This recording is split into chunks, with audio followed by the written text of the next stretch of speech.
Welcome on into Around the Big Sky presented by Jimmy John's. We're your hosts, Karl Hunt and Blake Barington.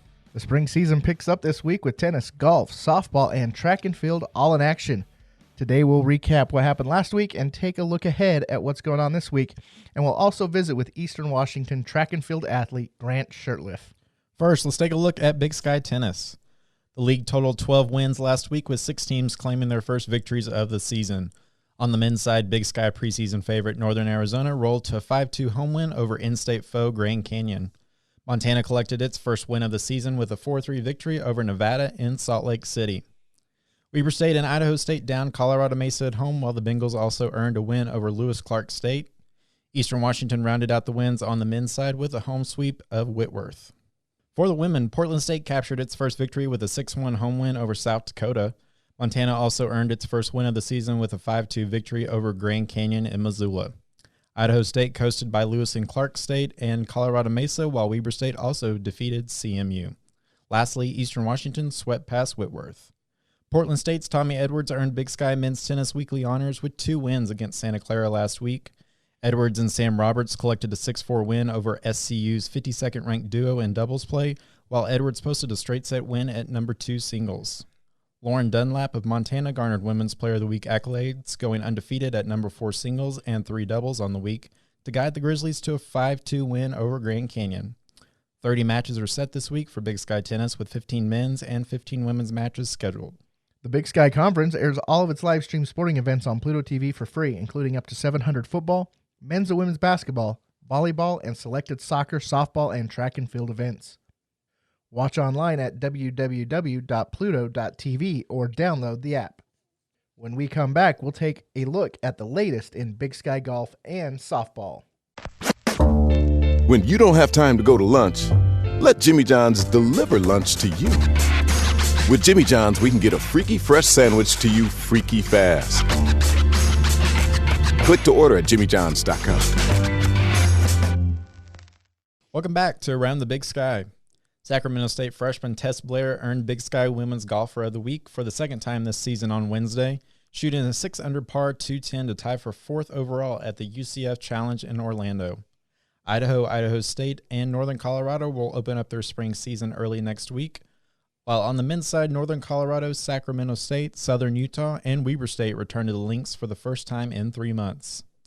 All 7 Big Sky softball teams open up the 2020 season this weekend for a total of 35 games across Arizona, California, Hawaii, Louisiana, and Nevada. Remember to follow Big Sky Softball on Twitter for all of the latest news and scores.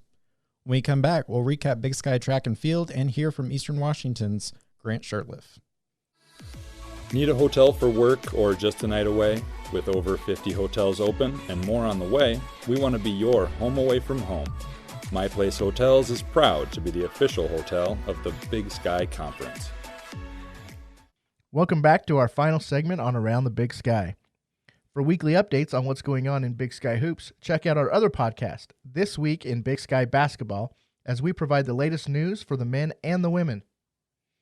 The Big Sky Basketball Championships presented by My Place Hotels takes place March 9th through the 14th at CenturyLink Arena in Boise, Idaho. Visit BigSkyInBoise.com to view schedules, ticket pricing, hotel information, and more. Moving over to Big Sky Track and Field. We are 3 weeks away from the start of the Big Sky Indoor Championships in Pocatello, Idaho. This week, Idaho State, Montana, Weber State, and Southern Utah will compete in the Mountain State Games hosted by Idaho State. Northern Colorado will compete in the Husker Invite. Idaho and Eastern Washington will compete at the Idaho Team Challenge, and Montana State will host and compete at the MSU Indoor Open. This week, Athlete of the Week honors went to Southern Utah's Linnea Saltz and Eastern Washington's Samantha Raines on the women's side. Saltz was named the Big Sky Track Athlete of the Week after recording a time of 2 minutes, 7.86 seconds in the 800 meters. Saltz's time is currently the 22nd best in the country in that event. Raines, the Big Sky Field Athlete of the Week, recorded the 5th best mark all time in the Big Sky when she cleared 13 feet, 5.75 inches in the pole vault. Raines is currently tied for first in the conference with her fellow teammate Savannah Schultz in that event. On the men's side, Northern Arizona's Abdihamid Nur was named the Big Sky Track Athlete of the Week. Nur clocked a converted time of 13 minutes, 39.81 seconds in the 5,000 meters. That time ranks him the 6th fastest in the country this year. Eastern Washington's Grant Shurtliff was the men's field athlete of the week. He competed in the heptathlon last week and scored 5,166 points in that event. Joining us now on the show is Eastern Washington student athlete Grant Shurtliff. Grant, thanks for joining us today. How are you doing? Yeah, I'm doing good. How about you? I'm doing well, thanks. You compete in the heptathlon for indoor track and field and the decathlon for outdoor. What drew you to those events? Well, I did gymnastics for a long time, and I was never really good at one of the events, but I was always good at, I was decent at everything. And so it was kind of the same with track and field. As I came into it, and I wasn't the best at any one event, but I kind of had interest in all of them. So heptathlon and decathlon kind of matched. So competing in the multis, what's your favorite event to compete in? Probably pole vault and discus. What are a couple that you kind of your least favorite? I don't like the longer runs, so the 1K and the 1500 are definitely my least favorite. That's probably most case for most of the multi athletes, I guess. Yeah. So you're really good at pole vault, like you said. It's one of your favorite events, and you're ranked 3rd in the conference right now. What is it about the pole vault that you like? I think it's that it takes so much technical skill, and then also not very many people are good at it. And so I think that the idea of me not having to be like a strong athlete, but technically sound is appealing to me. So before you got to Eastern Washington, you competed at Lane Community College.